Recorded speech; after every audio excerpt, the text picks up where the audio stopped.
नमस्कार, पंजाब केसरी में आपका स्वागत है। मैं हूं बलवंत अक्षक।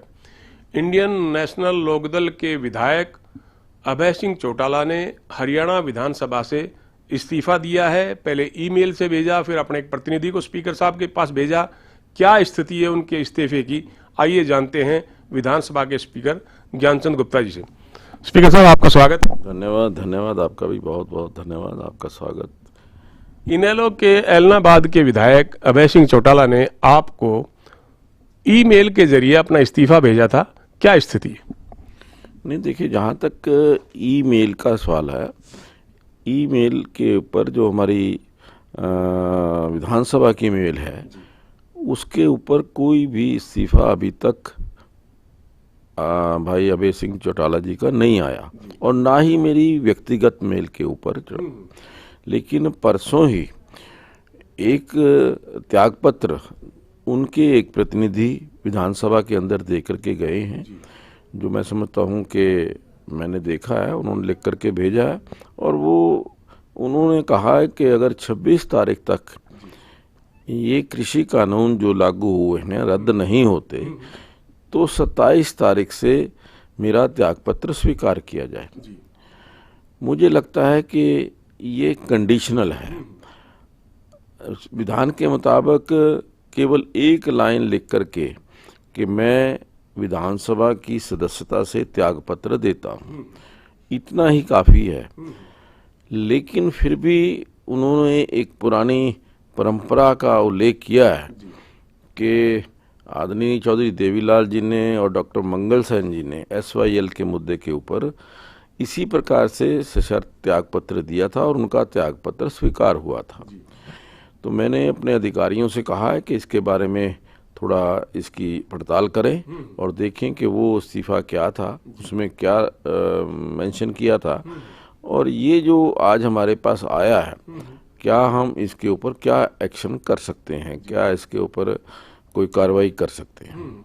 स्पीकर साहब, जब उनसे बात हुई कि ज्ञानचंद गुप्ता जी का ये कहना है कि इस्तीफा सिर्फ एक लाइन का होना चाहिए, उसमें शर्त नहीं जोड़ी जानी चाहिए। उन्होंने कहा कि मैं किसानों के मुद्दे पर इस्तीफा दे रहा हूँ, कृषि कानूनों के खिलाफ इस्तीफा दे रहा हूँ, तो मैं तो 27 तारीख को जब स्पीकर साहब के दफ्तर जाऊंगा ट्रैक्टर से, तब भी उस इस्तीफे में ये लाइन जोड़ूंगा कि मैं किसानों के आंदोलन के समर्थन में इस्तीफा दे रहा हूँ। उस स्थिति में आप क्या करेंगे? नहीं, देखिए, मैं जो हमारी संवैधानिक स्थिति है या जो संविधान के अनुसार जो भी कार्रवाई होगी उस पर ऊपर करेंगे। तो चौधरी देवीलाल ने SYL के मुद्दे पर और मंगल सेन जी ने SYL के मुद्दे पर जब इस्तीफा दिया था विधानसभा से, तो उनका ये दावा है कि उन्होंने भी उस इस्तीफे में SYL का जिक्र किया था। तो क्या 27 तारीख से पहले आप पड़ताल कर लेंगे कि उन्होंने इस्तीफे में क्या लिखा था? और दूसरी बात ये कि अगर उनका इस्तीफा उस शर्त के साथ मंजूर हुआ तो क्या आप अभय चौटाला जी का इस्तीफा मंजूर करेंगे? देखिए, निश्चित तौर पर पड़ताल कराएंगे कि उनका इस्तीफा निकलवा करके उन्होंने किन कोई शर्त के साथ दिया था, या शर्तें केवल अखबार के अंदर या मीडिया के अंदर दी थी, त्यागपत्र के अंदर लिखी थी कि नहीं लिखी थी। ये सारी चीज़ें देखने का विषय है। इसको देख करके उसके पश्चात ही कोई निर्णय लेंगे। दूसरा ये है कि अपने इस्तीफे में जो ईमेल के जरिए आपको भेजा था उसमें उन्होंने कहा था कि ऐसी संवेदनहीन विधानसभा में जहां मैं अपनी जिम्मेदारी ठीक से नहीं निभा पाऊंगा उसमें सदस्य बना रहने का कोई हक नहीं है। इसी बात पर deputy chief minister Dushyant Chautala ji ने कहा है कि हम अभय चौटाला के खिलाफ विशेषाधिकार हनन का प्रस्ताव लाएंगे। आप क्या कहेंगे इस पर?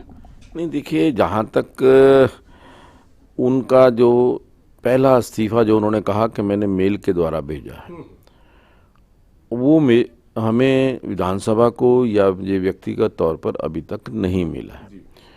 फिर भी उसकी ऑथेंटिसिटी को चेक करके जो भाई दुष्यंत चौटाला जी ने कहा है कि उसकी ऑथेंटिसिटी क्या है, उनके पास जो मेल आई है उसके अंदर या जो भी उनके पास तथ्य आए हैं, उनकी जांच करने के पश्चात उसकी क्या वर्डिंग है, किन परिस्थितियों के अंदर या किस कारणों से उन्होंने विधानसभा को संवेदनहीन कहा है, इसके ऊपर विचार करके, इसको देख करके कोई निर्णय लेंगे।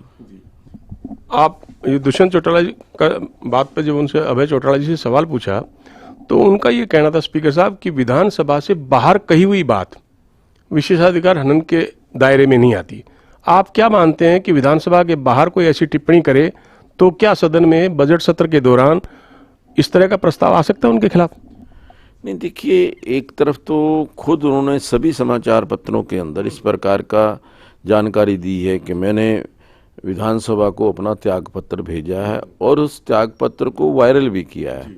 बहुत सारे मीडिया चैनलों के ऊपर भी दिखाया गया है और बहुत सारे समाचार पत्रों के ऊपर, और उनका उन्होंने कहीं भी खंडन नहीं किया। तो इसलिए उसकी वास्तविकता क्या है, एक बार जब कोई इस प्रकार का प्रस्ताव आदरणीय दुष्यंत जी की तरफ से आएगा, उसके पर निश्चित तौर पर जो हमारा विधान है उसके मुताबिक विचार करेंगे। विपक्ष के नेता भूपेंद्र सिंह हुड्डा लगातार ये मांग कर रहे हैं कि विधानसभा का विशेष सत्र बुलाया जाना चाहिए। उन्होंने राज्यपाल जी से मिलने के लिए समय मांगा, समय नहीं मिल पाया उनको।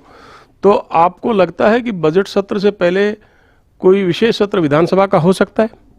नहीं, देखिए, जहाँ तक सत्र के होने की बात है, सत्र तो राज्यपाल महोदय ही बुला सकते हैं।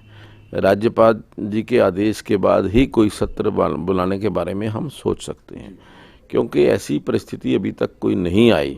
राज्यपाल जी की तरफ से इस प्रकार का कोई हमें जानकारी या नोटिस नहीं आया। तो मैं समझता हूँ कि जब तक उधर से राज्यपाल जी से कोई ऐसा आदेश नहीं आता तो हम सत्र बुलाने के बारे में कुछ भी नहीं कह सकते, क्योंकि ये अधिकार राज्यपाल महोदय का है।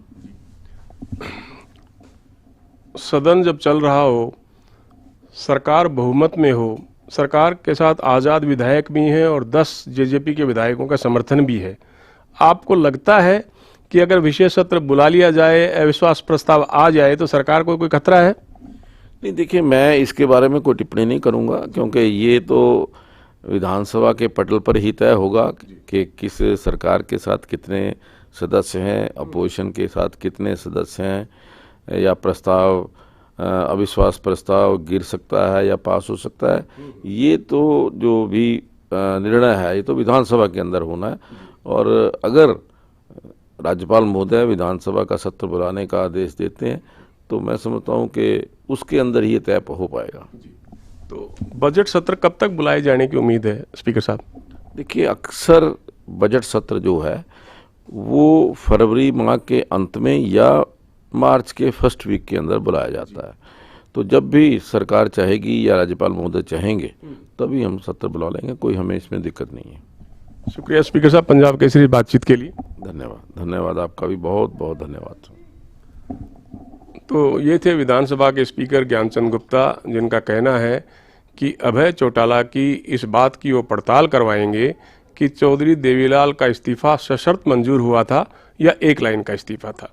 पंजाब केसरी के लिए कैमरामैन अमनदीप सिंह के साथ बलवंत अक्षक, चंडीगढ़।